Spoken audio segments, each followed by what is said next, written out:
Hi everyone, I'm Sanjana. If you're new to my channel, do consider subscribing because I have more than 300 videos related to planning, personal development, meditation, journaling, and all that good stuff. So you're gonna really love it here. And also there are a lot of videos coming up related to 2023 planner setup, and there are a couple of new planners that are coming in this week. So all of those new videos are gonna start at the end of this week. So you have lots of exciting stuff coming up. So yeah, do consider subscribing. Anyways, for today's video, I wanted to talk about tips to use multiple planners. I have been doing multiple planner series since last week, and this is the fourth video in this series. In case you haven't checked that out, I will leave the playlist link in the description box below. You can go have a look after you watch this video. So here we have, these are the tips to use multiple planners. Also, they are beginner friendly.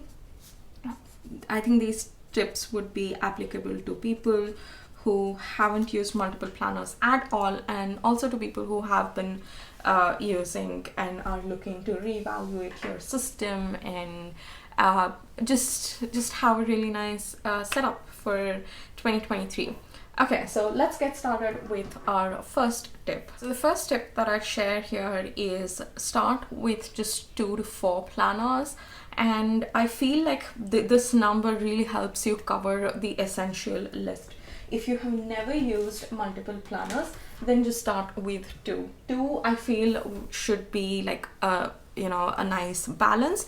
And the 2 I would recommend is, 1, having a personal planner wherein you're setting your goals, you're setting your intentions, monthly goals, you're planning for your weeks, months, all of that, like for all the aspects of your life in your personal planner. And then another one for your work or for studies. And when I'm showing you these planners, you need not get the exact ones. These are just the planners that I prefer. You can get any planner that works out for you. I'm more like wanting to focus on the purpose. So this is for your personal or like all-in-one, whatever you want to call it as, and this one for either your work or studies. And I feel like most of us would be either working or studying, and in case you aren't, I would recommend you to still get a planner to create an aspect of your life that is just for yourself. That is how I see work. I feel like so much of my individuality is depending on like what I work as and the field that I work in, and that's just to myself. Like, it's not related to any of my family member or friends. Like, my identity is not associated with them. And what I mean by that is, like, you're always someone's daughter, someone's wife, someone's sister, like that. So that aspect of your life is just to yourself, and it will really help you. I've noticed that it's helped me become more confident and just more proud of my own individual self. So I highly recommend you to have a planner even though you're not working or studying. Just figure out an aspect of your figure out something that you want to do it just for yourself, not for anyone else. So these are the 2 most essential planners that I feel like everyone should have.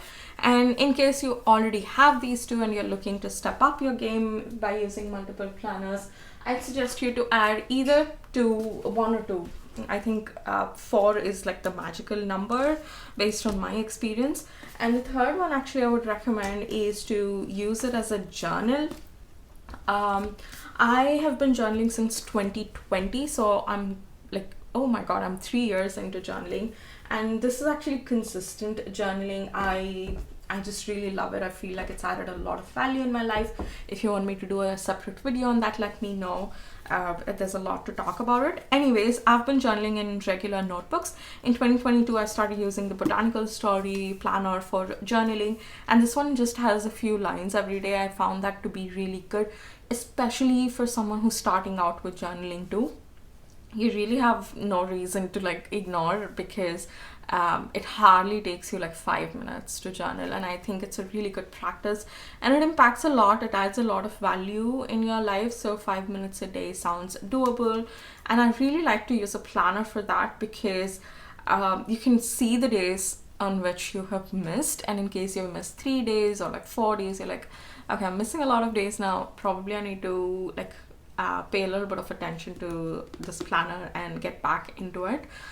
Don't go back to filling it and stuff, and you'll be good. I really liked using a planner for that. In case you don't want to, you are interested in journaling but you don't want to spend that money on a planner, get a regular notebook. I do have one of the notebooks. This is the one that I received in the Happy Wagon mystery box earlier this year, and I use this for my tarot journaling or any other time wherein I just need more space. I need to vent out all the stuff that's going on in my mind.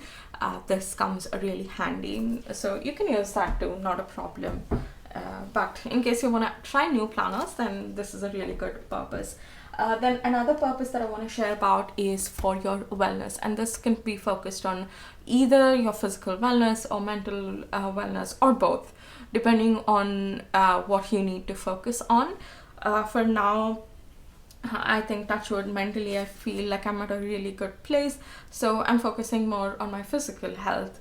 But in 2020, 2021, 2021 especially, I had to shift my focus to pay more attention to my mental health. So depending on what's going on in your life and what needs more attention, look into that. But just, based on wellness theme, and having a separate planner on that really helps you to again just be mindful about that particular aspect of your life.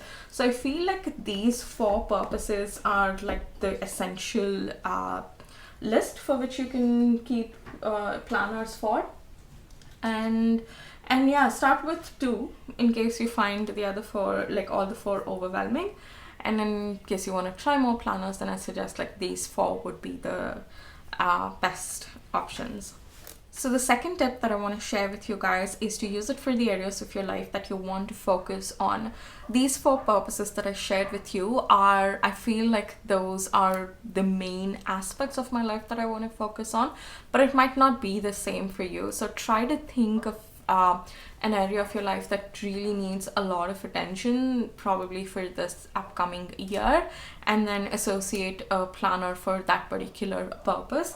And that really helps you to get into the nitty-gritty, to find out what's really bothering and how you can tackle that.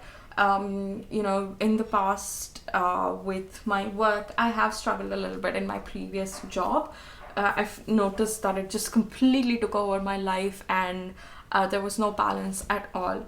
So when I started using a separate planner for work, the main intention I had with it is to just pay more attention to see what's going on there, why it has such a huge impact on my entire life rather than just the work itself. And just by using a separate planner really allowed me to focus. Yes, it is about organization of my tasks, my projects, deadlines and all that. Yes, that is there. But also the goal setting pages and stuff, it really allowed me to see what I want to focus on.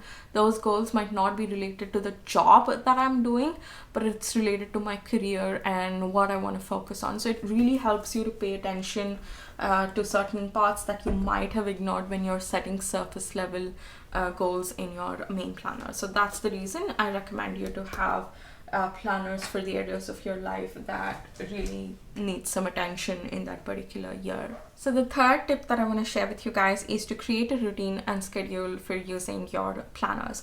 One of the most common questions that I get is, do you really have the time to use so many planners in your life, in your day-to-day life?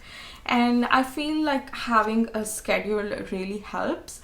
And I'll come to the difference between routine and schedule. But what I mean by schedule is think about when do you want to use your planner. Do you want to use your main planner either early in the morning or the previous night? When do you want to use your work planner? Do you want to plan for your work day at the beginning of your work day or at the end of your previous work day, or during the day, during your lunchtime or something like that? Fit it into a time slot in your day.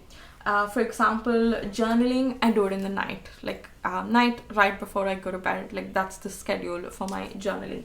Sometimes I do it the next day morning too, depending on when I have time or not. You can switch it up, but just have a vague idea about when, which part of your day you want to schedule you using the planners.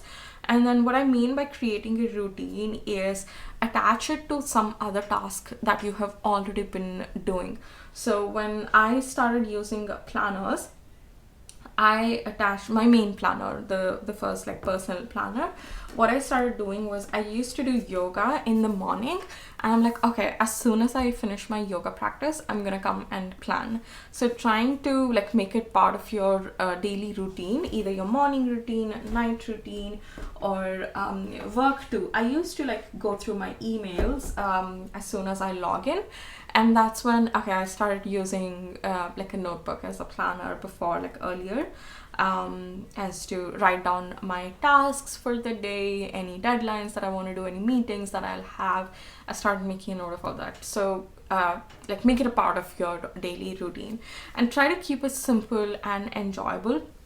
For me, before I used to create videos of planning, what I would do is I would put up a video of other YouTubers planning, and I would sit down, like watch their video, and at the same time do my weekly planning. So you can do that. Right now, what I prefer doing, like not right now, but lately what I prefer doing is that I like to film videos on my planning stuff. So that's something I enjoy, sitting and talking with you guys, using stickers. That makes it really enjoyable for me. And yeah, work too, I use stickers. I think most of the planners I use stickers now. So make it enjoyable. See what you would really love. Do you want to watch a movie while you sit and plan? Whatever it is, you can do that. I know a lot of you guys do your planning stuff when I plan in my videos. I'm so sorry I've not been uploading the weekly plan with me's or even monthly plan with me's. It's just that there are like so many other videos that I'm working on that that's taking a backseat, but I'm gonna come back with it from the new year onwards, so stay tuned for that. So this is my third tip. And the fourth tip is to reevaluate the planning system regularly. So anything that you set up, you know, how many number of planners you're using, for what you're using, and then your routine and schedule. Try to reevaluate this particular system frequently. I feel like monthly ones is a good amount of time, but if things are working out for you, you can probably do it quarterly ones too.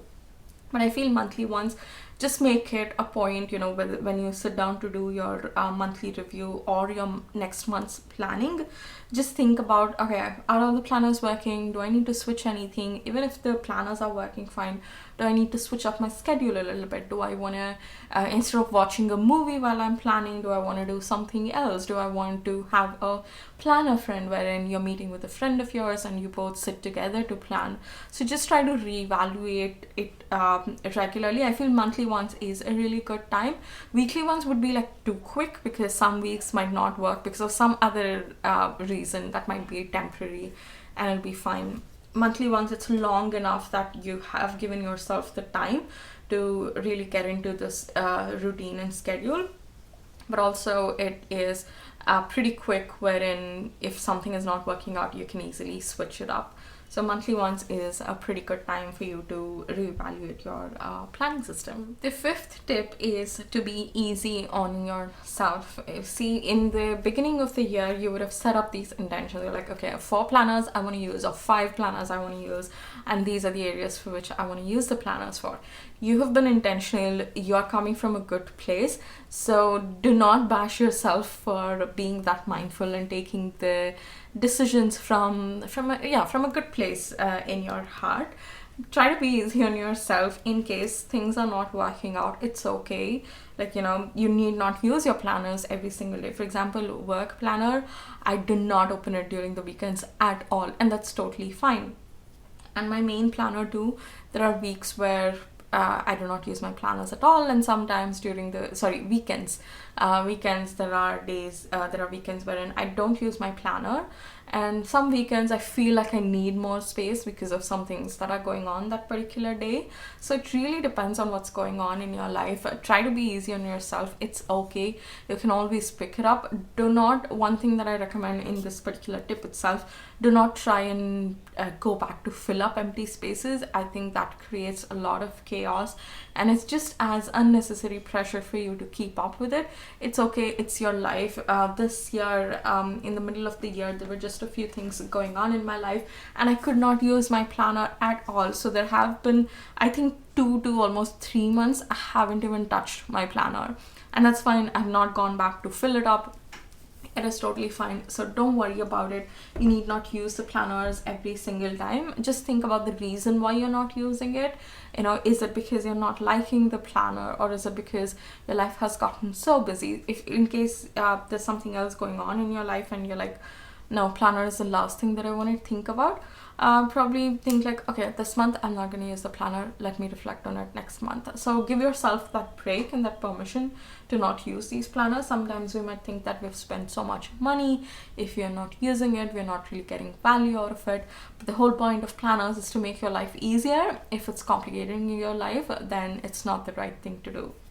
So just be a little bit gentle and easy on yourself in this regard. The sixth step is to know when to add or eliminate. And what I mean by that is, let's say you have decided that you want to use 4 planners for 2023.